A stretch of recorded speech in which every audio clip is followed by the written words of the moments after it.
Hello, contractors, and welcome to Toolbox for the Trades. My name is Jackie Aubel, and today I am chatting with Zack Kays, the software admin at Intelligent Design in Tucson, Arizona. Zack and I talked about the art of emergency dispatching, giving back to the community, and treating your technicians like clients. I hope you enjoy our conversation as much as I did.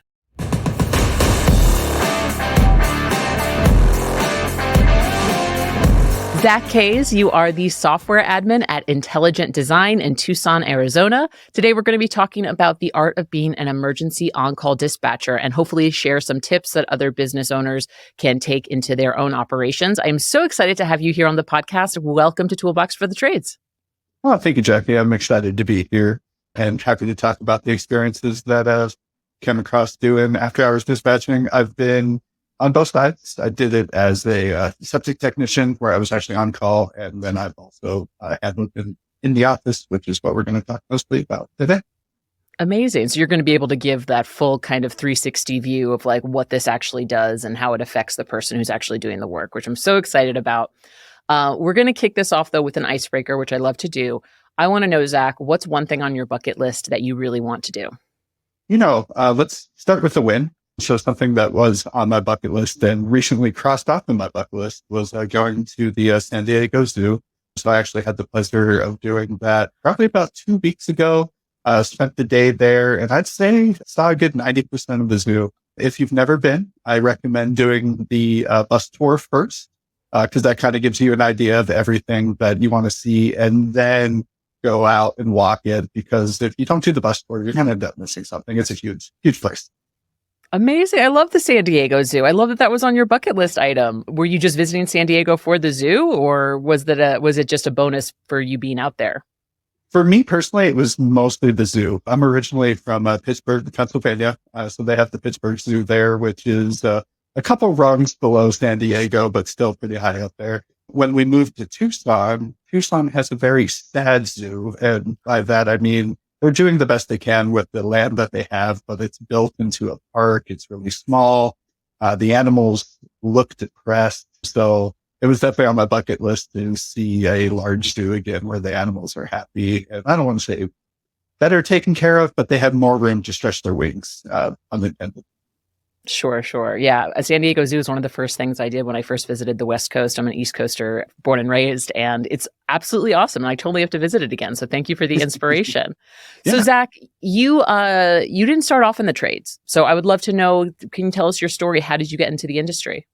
Oh, yeah. So I have a strong customer service background. I was actually a call center manager for a while where everything was numbers driven. They didn't care anything about your personality. If you weren't hitting your numbers, you weren't getting any success.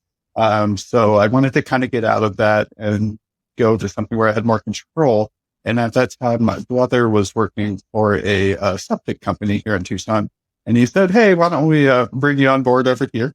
And I was like, "Sure." So I gave my notice at my company, and I got a lot of backlash for joining the trades. They're like, "Why would you want to leave this office job to go play in the poop, so to speak?" And I was like, it's a different opportunity and I'm just going to take my chances. But they almost looked down on me from leaving a corporate job to doing a trade job. Wow, that's really interesting. So going from like that corporate setting to actually being able to physically be doing the job. Before we get into today's topic, can you tell me a little bit about Intelligent Design? What do you guys do? Commercial, residential work? What kind of services do you guys provide? Yeah, so Intelligent Design is owned by Andrew Dobbins. He actually started off, I believe, in 2009, working out of his garage, primarily with HVAC, and just has kept a serving mentality for the community, and his company has grown. He also has deep roots in giving back to the community, so they take a portion of their profits every year and donate that to charity. They also have a side nonprofit called Breakdown Uganda, where they're building a school in Uganda for people teaching different trades like doing cell phones, hairdressing, making dresses and stuff like that. So it's really cool. He's trying to do something similar here in Tucson for HVAC and plumbing trades. But with that being said, he started off just doing HVAC, added on plumbing. The natural transition from there is electrical and then solar. And then we just started doing roofing about a year ago. Awesome. All right. So a lot of trades represented. So a big part of your trade career, or at least a good chunk of it so far, has been working as an emergency on-call dispatcher. So I would love to learn about what that experience was like for you. Yeah, so I started with intelligent design about 2 years ago. And at that time, when I first started in the scheduling office, on-call dispatching was a portion of the job, but they usually didn't throw you into it until you've had more experience with the company. On my second day here, the scheduling manager put in her 2 weeks and they needed somebody to be on call. And I said, I can do it. So like my third day here, I was taking the phone home with me. And the only reason I volunteered to do that is at the previous job, I wasn't the person that got all the phone calls after hours when I worked in the office, but I was the one that dealt with the tech's problems and their issues and letting up in the CRM. So I was pretty used to it. And then also being a tech for a while, I knew the second you put your key in the door, you were going to get a phone call. So I kind of already had an idea of what I was signing up to. And it gave me the option to learn ServiceTitan in this case a little bit better at home because I had never used it before. So while I was on call, I would also use that when I was putting my tickets in. And I'm like, oh, I think I did something wrong. Let me look back and look at that ticket without having the stress of the phone constantly ringing. But you also have, with that being said, as an emergency dispatcher, the way we do it is the technicians don't get the call first. So we have an after hours service that qualifies the call. And then once they qualify it, saying it's an emergency, they route that message to you and you have to reach out to that person. And I've had everything from really nice people to really angry people on the other side of that phone when you call them. Got it. So you have an after hours service that qualifies the call. And if they're like, yeah, this is an emergency, you got to get to it right away, then you take the step and you talk to them directly and route a technician. That's correct. Yeah. All right, cool. I don't want to forget about this, but you said something that I think is so important. This idea of like, as a technician, the minute you put your key in the door, you're going to get that emergency phone call. Do you have anything you would like to share to any technicians out there listening that says, I understand you and I'm so sorry that has to happen? Any words of encouragement to them or anything you'd like to say?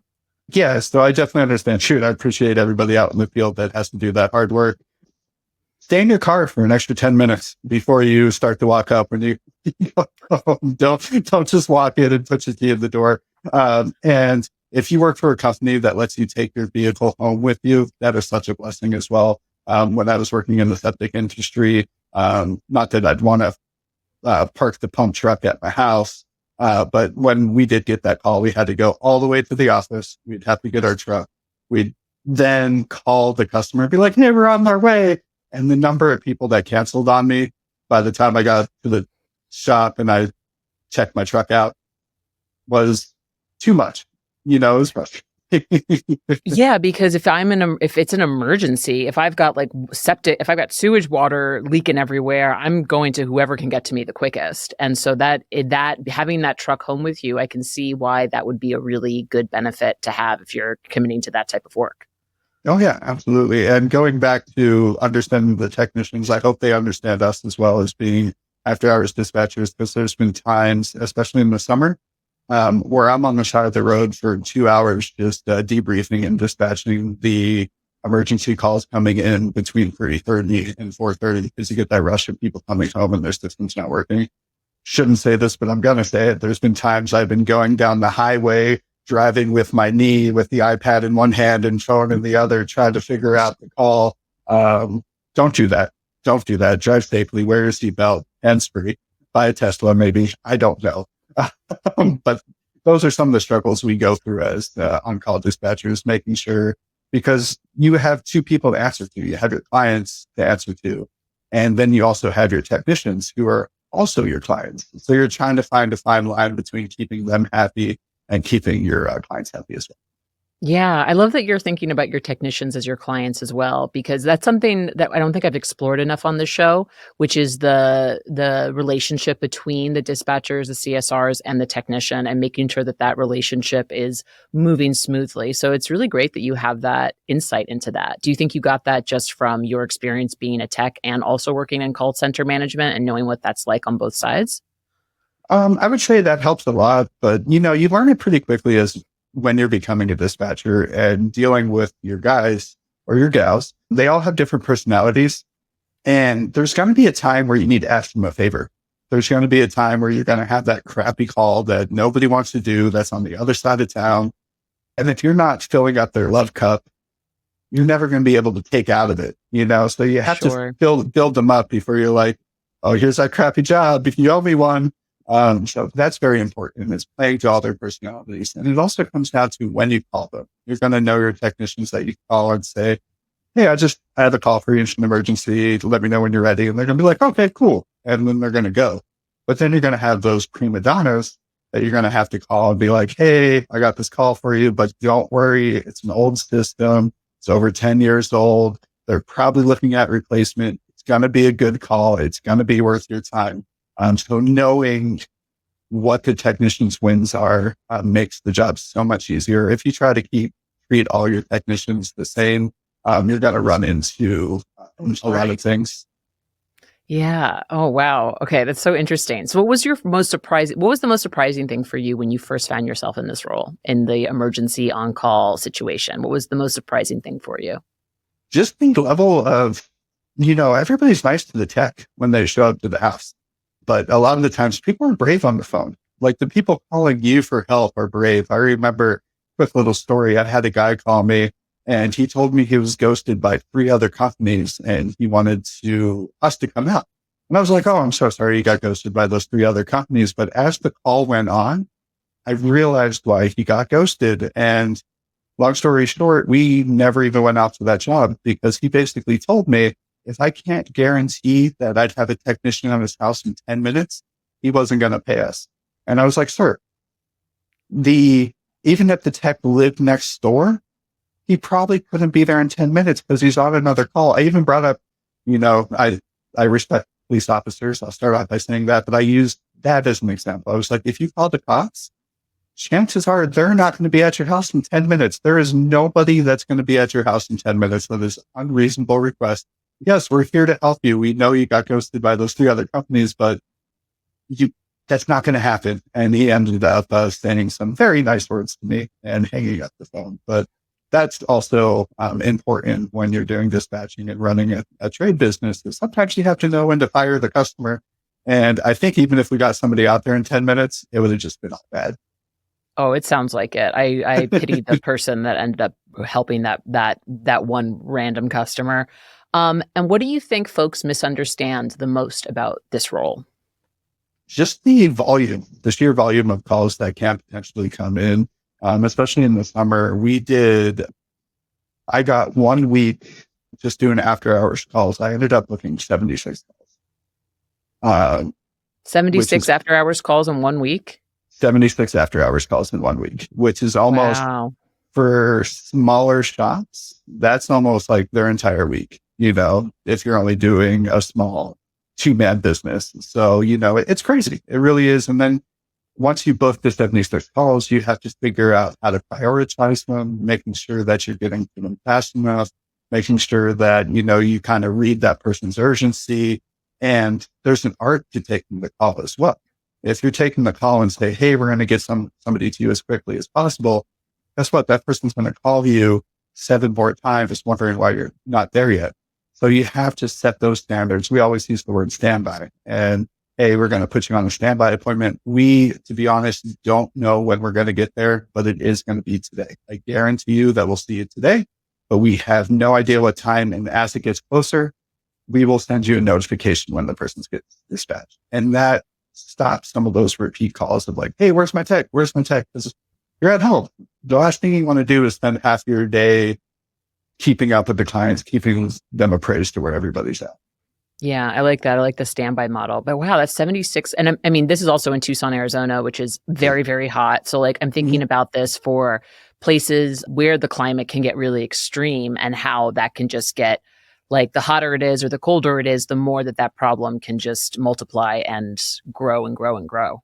And it's almost on those busy weeks, you have your full-time job as working in the office, which we usually require all hands on deck in the summer. So you're already working a 9-10 hour day in the office and then going home and you're working pretty much the whole time. I realized when I was doing it that I wasn't really finding anything fun to do, to be honest, because if you find something fun to do, you find a distraction, you find a hobby.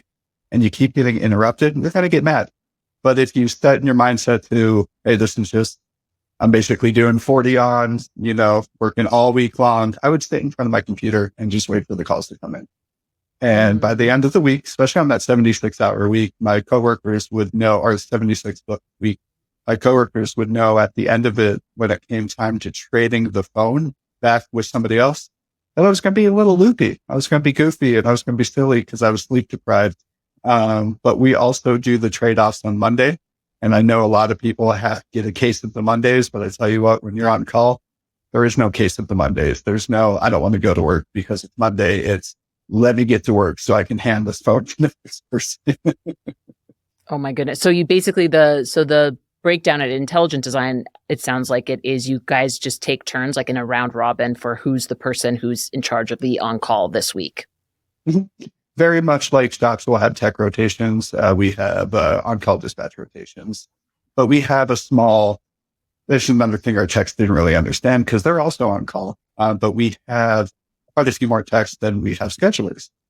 So there was a time that we were doing 3-week rotations where we were on it every 3 weeks, where the techs had 5 to 6 weeks in between their on-call rotation. There was a time in December when we were having some staffing issues. And I did 2.5 weeks in a row of just being on call. Now, December, it's a little bit easier. We do plumbing. So plumbing ends up being a little bit busier in the winter. And fortunately, we're in Tucson. So, nobody really needs a heater. So it's a little bit slower, but the 2.5 weeks did weigh on me a little bit. And I almost tried to do more, but HR told me, HR said, no, Zach, you're going to get burned out. We're going to have somebody else take over with you. Got it. So in your opinion, what's the best way to prep CSRs and dispatchers for emergency calls? And actually, let me clarify this. Again, almost 200 episodes here, guys.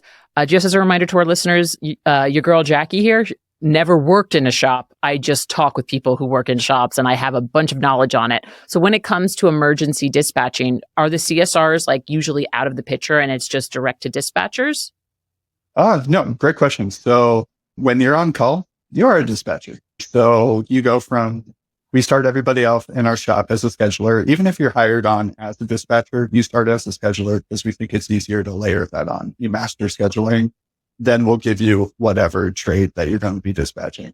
So same thing, CSR start as schedulers, and we usually wait until they have some experience before they're on call, and it varies.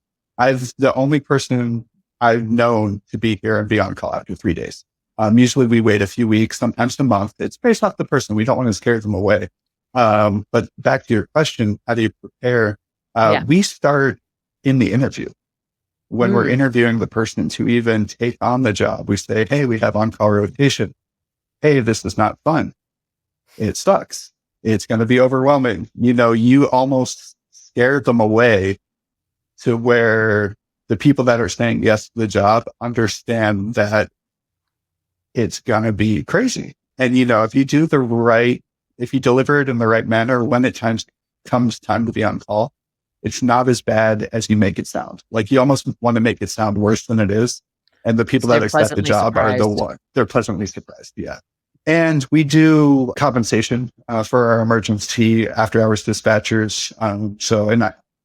I speak on that as well. So they get a certain dollar amount for even carrying the phone. So you get paid just to have the phone, even if you don't get a call. And then you get paid for every call you book. So that week that I booked 76 calls, I got paid pretty well. So, sure. And that's where some of the fun comes too, is you'll actually be booking your calls and you're like, all right, I made this amount of money, and you got a little sheet and you're like, all right, 3 more calls and I'll be here, 4 more calls and I'll be here. So if you're a competitive person that likes to push the bar, it almost turns into a game. Totally. All right. Well, I'm glad to hear that. That's awesome. And so for folks listening, Zach, I was first introduced to you because you are very, very knowledgeable on all things ServiceTitan. And I love that you dropped in that little nugget earlier that when you were doing your on-call dispatching, that's really how you were able to learn ServiceTitan, because you were like, the phone wasn't constantly ringing. So you're able to go in and figure out like, hey, is this working? What's going on here? So how do you manage or flag these types of calls in your CRM, in this case, ServiceTitan? What are your thoughts on that? And I think this will work across all CRMs. So we had a special job for these emergency calls. So for HVAC, we have a no call and a no heat. And then for our plumbing division, we have a whole slew of emergency calls that's a little bit different. And then HVAC water leak is another important one for us. So all those job types are prioritized as urgent. And then ServiceTitan fortunately does allow you to tag the jobs as well. So we put tags on it based off of how old the system is. So if it's over 10, we'll put that tag on there, letting us know that we need to do that job a little bit faster because that's a money job.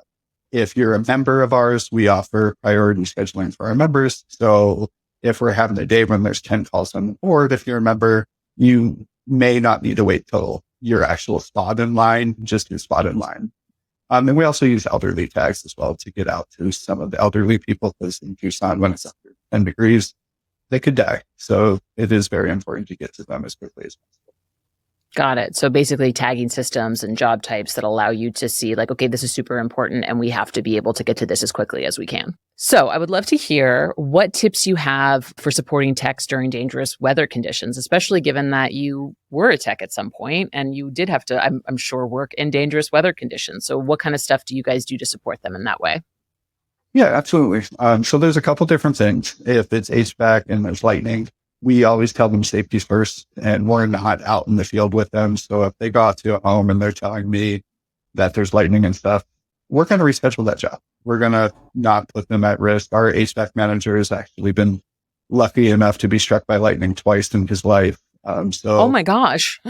Yeah, he's fine. He's fine. But when they say lightning doesn't strike twice in the same area, technically true, but it did hit him twice. But with that being said, their manager understands lightning, so we're not going to force them to climb on a roof. What we do ask though, because I don't know if you've ever been to Tucson, we're one of those really weird places where it can be raining on one side of the street and sunny on the other side of the street. It's just the way our weather is. So we do ask them to at least go to the home and show face. So in case we do need to reschedule, we can have that interaction with the client. Like, we're here to help, but this is why we need to reschedule. Same thing being in attics when it's 110 degrees outside, that attic can be up to 200 degrees. So we don't push them. If they say they need a break to get water, that's fine. We usually in the summer, we have 3 HVAC techs on rotation. So if one of them needs a break, we'll let them have a break. We'll call the other one out because they are, like we were talking about earlier, they are your clients. They're just as important as the clients that pay you money, because if your techs aren't going to the jobs, then you don't have clients to begin with. So you have to treat them both equally. Interesting. So Zach, I love that you've kept saying that you treat your techs as clients. I just want to dive into that a little bit more. Can you elaborate a bit more onto that? Yeah, so it goes into our core values here at Intelligent Design, and also being a tech. I've been there, I've done that. But one of our core values is unity, and another one is excellence. So we know that if you don't work as a unit, you're not going to get excellence out of people. So it goes back to, even another one is our serve, and we're generous. There's one more core value I'm forgetting right now. Shame on me. Andrew, don't watch this. But it goes back to, Andrew has a philosophy as a business owner, is that you make money by serving the community, and then the profits will come. So we try to, even when we answer the phone, it's not, thank you for calling Intelligent Design, how can I help you? It's, thank you for calling Intelligent Design, how may I serve you? And we take that serving mindset and that servitude into everything that we do. And that goes into serving the technicians and our clients as well. So that's where it comes from. So it's very important to us to make sure that everybody feels loved. We are actually, we're a Kingdom company as well, which is outside of corporate. We believe on just loving on people and making sure that they're doing well in their personal life as well as their professional life, because both are important. And we try to do like personality tests to make sure that people are in the right role. Like myself, I'm kind of a logical, robotic, unemotional person. So they moved me out of the scheduling office and put me into the software administration role, because sometimes I don't know if you've ever heard the DISC personalities, but yes, believe it or not, I'm a D personality. I am too, actually. Are you? I am. Yeah. I was going to say, I don't think you're like unfeeling. I haven't gotten that from this interview at all, but continue. Yeah. Yeah. So I'm a D personality. So when stress is high, and tasks are aplenty, my pleases and thank yous go out the window. And I'm just like, do. And then the thank yous come after. But in our scheduling office, our manager, Kaylee, she's really great at, even when tasks are high, she still loves on everybody. So we make sure that the right personality types are in the right place. Okay, very, very cool. Also, yeah, I wouldn't have said that you were unfeeling in any way, but I do relate.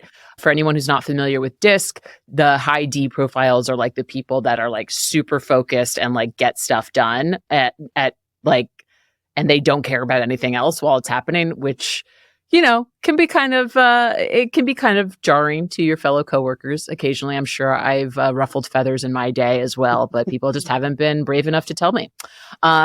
So I know that part of this too, right? Like you have to set up internal operations to one, support emergency services. And then there's also this other level that you and I were talking about, which is donating units to clients in need, especially in these emergency situations. So can you tell me a bit about how you set those up? Yeah. So we'll start with setting up the operations team and be able to handle emergency calls. I think it's important to have, if you're a smaller shop that's not getting a lot of business, one day you'll get there, you'll get overwhelming business. But if you're just setting up, you don't need an after hours call center. You just need somebody to answer that phone and then send those calls to the proper person. But as you grow, I think it's important to have an after hours call center to qualify those calls, because sometimes you'll get a call that comes in that it's not really an emergency. It's just an office message, or it's something that can wait till tomorrow. And then make sure that you're working closely with the manufacturers. That goes with the unit that you were talking about. We had a call come in at 2:00 in the morning. I was actually on call that day. A lady, she had just gotten out of the hospital. She had a double knee replacement surgery, and she got home about 2 a.m. to a house that was hot, and her AC wasn't working. Well, I had her calling me, and I had her daughter, I believe, don't quote me on that, who was in a different state, who was also calling me concerned for her loved one. We ended up getting a technician out there at 2:00 in the morning, found out that the system was beyond fixable, which unfortunately does happen sometimes. Our owner, Andrew, went out there that same morning around 8 a.m., gave her a quote for a new unit, and she couldn't afford a new unit. So going back to serving the community, and then the profits will come later, Andrew reached out to our manufacturer where we get our units from and said, hey, is there any way you guys can donate us a unit? He's been doing this a very long time. He has a very good rapport with our suppliers. So they said, sure. We ended up donating our labor, and we got that unit installed. Now, we also were on the news for doing that. It's a nice thing, but there's another side to it, which is fun working in the scheduling office. The techs never saw this side. But once you're on the news giving away a free unit, that opens up the floodgates. And then you get the phone calls of, hey, I saw you gave away a free unit. Can we get one too? This is our sob story. So you have to field those phone calls, because at the end of the day, we are a business and we can't just constantly give away units. So we had to tell a lot of people no, but you'd be surprised with the number of calls we got a week later after the news went live saying we did that. They're like, oh, we need a new unit. We need this. We need. So you have to be careful. You have to be careful. Yeah. All right. That's interesting to know. I would imagine like when that kind of stuff happens, when you get that coverage for doing something philanthropic, you have folks that are like, oh, this business is great. I would love to work with them. So I'm going to call them when it's time for me to replace my unit. But I didn't ever think about the people that would be calling and saying like, hey, I heard you're giving away free units. We need one. It has to be really difficult for you to navigate on the office side. Like, who are we to, yeah, that has to be so difficult to manage. I really empathize for you and your team having to field those calls. Yeah, and it's rough. I mean, you're gonna get it. And we also got those. Thank you so much for doing that. We're not even looking to replace a unit, but we'll think of you when the time comes. We get that sometimes with our TV commercials too. They're like, we love your TV commercials. We're not ready to do anything, but we'll call you when we're ready.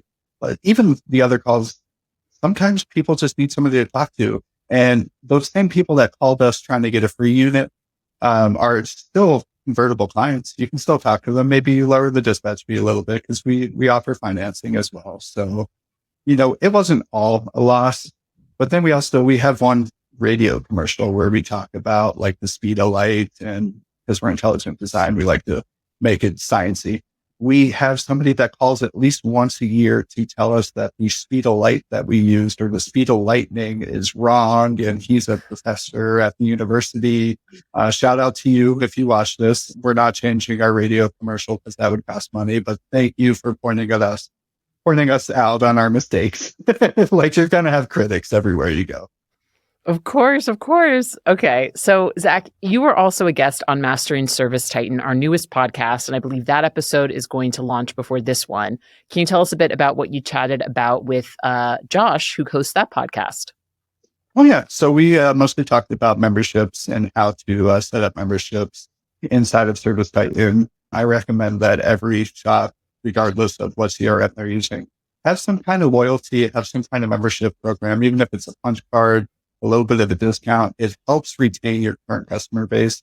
And you also save money on marketing. We all know marketing's expensive. So if you have a member, that person's going to continue to use you. And if they're happy, they're going to tell their friends about you. So think of it as a cheaper way to market customers, and you won't have to pay for clicks in Google anymore because Google's getting more expensive every year.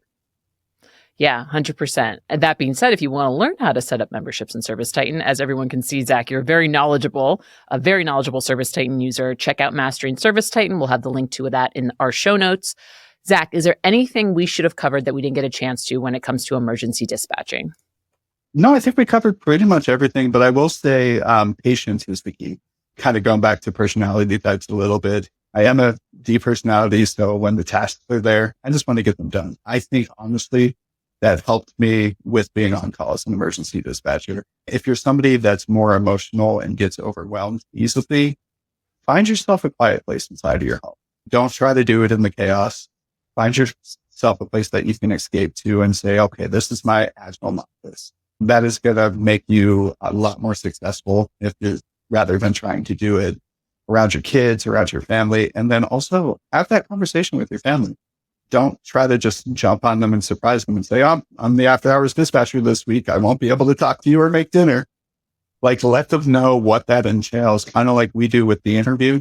Have that same conversation with your family. So when you're coming home, they don't think that you're ignoring them, and it'll make it a lot easier. If it is hard on families. I know we hear a lot on the tech side because the techs have to leave home. It's hard on their families, but it's also hard on our families as emergency dispatchers. Yeah, totally. Great advice. Final question for you. I'm sorry I didn't prep you for this, but I would love to know, what media are you consuming right now? What are you watching? What are you listening to? Movies, TV, music, podcasts? Is there anything that you're really into right now? Yeah. So, and I go over this with my marketing director quite a bit. He's like, how do I reach you, Zack? And I'm like, you don't reach me because everything I do doesn't have ads on it. But I primarily watch, listen to YouTube music. I'm also a horror movie buff, but I watch them before bedtime. Right before I go to bed, I like watching a good horror movie. And I know people are like, oh, I'm going to watch a horror movie, but then I need to watch comedy to offset it. And that's not me. I like to watch it right before bed for a very strange reason. I don't dream. So I'm actually, to be quite honest, I'm trying to give myself a nightmare. I'm very strange. And horror movies don't scare me. So I'm like, maybe that's what I need. That nightmare will just pull that fear out of me. It's weird, but it's true. You know what? It's not, I won't say weird. I will say it's different. Can you name a recent horror movie that you really liked? I think it was called like Haunted. It's on Amazon Prime. I might be getting the title wrong. But it's about a haunted house that you go to, and they try to scare you, but they're also trying to kidnap you so they can use you in their future exhibits of scaring people. Like, very early in the movie, they're walking through and they're basically killing somebody in front of them, but they think it's just part of the haunted house. The smoke comes up and it's like, and they disappear. It's like a scene, but yeah, they were actually killing that person. So it was a very, very interesting movie. No and nightmare? then no, unfortunately, I still no nightmare. Still no sweats, I don't know. Oh man, Zach, you got to keep trying, and you got to let me know when you have one. And I'll make sure to update the Toolbox for the Trades listeners. Definitely probably one of the more interesting answers to that question I've gotten. So thank you so much for that. Zach, you were a great guest. Thanks so much for being on Toolbox for the Trades with me today. Oh, it was my pleasure. And, if you guys ever need to hear more quirkiness or weirdness or need an update on my nightmares, though, you know where to find me. And it was a lot of fun.